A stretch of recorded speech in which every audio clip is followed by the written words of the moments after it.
The jungle planet of Virtus 7 had never seen anything quite like the human expedition team. While most species approached the planet's notorious flora with orbital scans and drone reconnaissance, humans had simply landed their shuttle and walked right in, machetes in hand and curiosity in their eyes. Zara Quinn, a young Valerian xenobotanist, had warned them. Her chitinous blue skin had deepened to indigo, a sign of concern among her people as she explained the dangers. But Dr. Marcus Chen had only grinned, adjusting the plasma cutter on his hip. "We've dealt with worse on Earth," he'd said. "Ever heard of the Australian outback?" Zara Quinn hadn't. She was beginning to think that was a mistake. The expedition had been going well for 3 standard hours. Zara Quinn cataloged specimens while Marcus and his team cleared paths through the dense undergrowth. The Valerian had to admit these humans were efficient. They moved through the hostile environment with a combination of caution and recklessness that seemed contradictory, yet somehow worked. That's when she saw it. A clearing ahead, bathed in the purple sunlight filtering through Virtus 7's canopy. In the center stood a magnificent specimen, a Carnivorous giganteus, she realized with wonder. The plant was legendary among xenobotanists, rarely seen and even more rarely studied up close.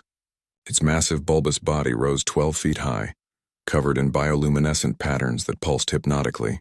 Delicate tendrils swayed in the breeze, and at its center a beautiful flower bloomed in impossible colors. Zara Quinn's 4 eyes widened. "This was the discovery of a lifetime, Marcus. Look," she called out, her translator rendering her clicking speech into human English. "A Carnivorous giganteus. I must document this." She heard Marcus shout something behind her, but the words didn't register. She was already moving forward, her handheld scanner extended, capturing every detail. The plant was more beautiful than any hollow image she'd studied. The way those tendrils moved, almost like they were beckoning, the tendrils were beckoning. The realization came too late. One moment Zara Quinn was standing at the clearing's edge.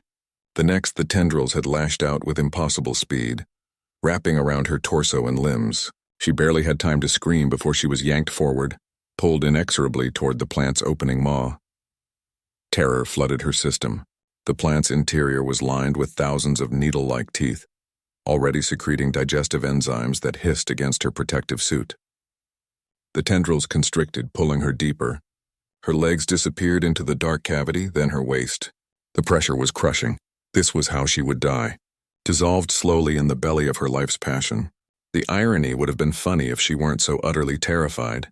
Then she heard it, a human roar of pure defiance. Through her panic, Zara Quinn glimpsed Marcus sprinting across the clearing at a speed she hadn't thought humans capable of. His face was set in grim determination, and he'd drawn what looked like a simple vibroblade. Nothing that should threaten a plant this size. "Hold on," Marcus bellowed. "Hold on to what?" Zara Quinn wanted to scream, but her vocal apertures were compressed by the constricting tendrils. Marcus didn't slow down. As he reached the plant, he actually leaped, catching one of the higher tendrils and swinging his body weight to wrench it sideways. The plant shuddered. With his free hand, Marcus drove the vibroblade deep into the plant's bulbous body. The Carnivorous giganteus released a sound Zara Quinn had never heard before, a shriek that resonated through subsonic frequencies that made her bones ache. But Marcus didn't let go. Instead, he twisted the blade, then ripped it sideways, tearing a massive gash in the plant's flesh. Luminescent ichor sprayed everywhere. The tendrils loosened slightly, and Zara Quinn felt herself slip down another few inches toward the grinding teeth at the bottom of the cavity. She was chest deep now, the enzymes eating through the outer layer of her suit. "Not today, you oversized Venus flytrap," Marcus snarled. He grabbed Zara Quinn's outstretched arm. She'd managed to keep one free and pulled. The human's grip was like a vice, his fingers digging into her suit with desperate strength. For a moment, it was a tug-of-war between human determination and alien plant hunger. Then Marcus did something insane. He holstered his blade and used his now free hand to grab the edge of the plant's maw. Then he pulled, actually trying to pry the opening wider with raw physical strength. It shouldn't have worked.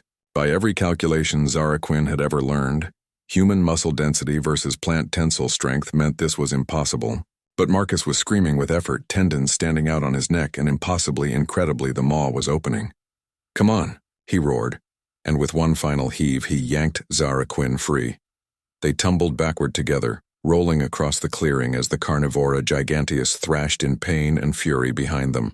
Marcus didn't stop until they were well beyond the plant's striking distance, both of them gasping for breath. Zaraquin lay on her back, staring up at Virtus 7's purple sky, her entire body trembling. Her suit was partially dissolved, her scanning equipment was lost, and she'd just had the most terrifying experience of her life. And she was alive. "Are you okay?" Marcus asked, his face appearing above her, streaked with luminescent plant ichor and sweat. "Anything broken? Can you breathe?" Zaraquin's translator struggled with her shocked clicking. You pulled me out? With your hands?" Marcus grinned, that same reckless human grin. "Yeah, well, that's what we do. That plant should have killed us both. The strength required to—" "Don't think about it too hard," Marcus interrupted, helping her sit up. "On Earth, we've got parents who lift vehicles off their kids when adrenaline kicks in.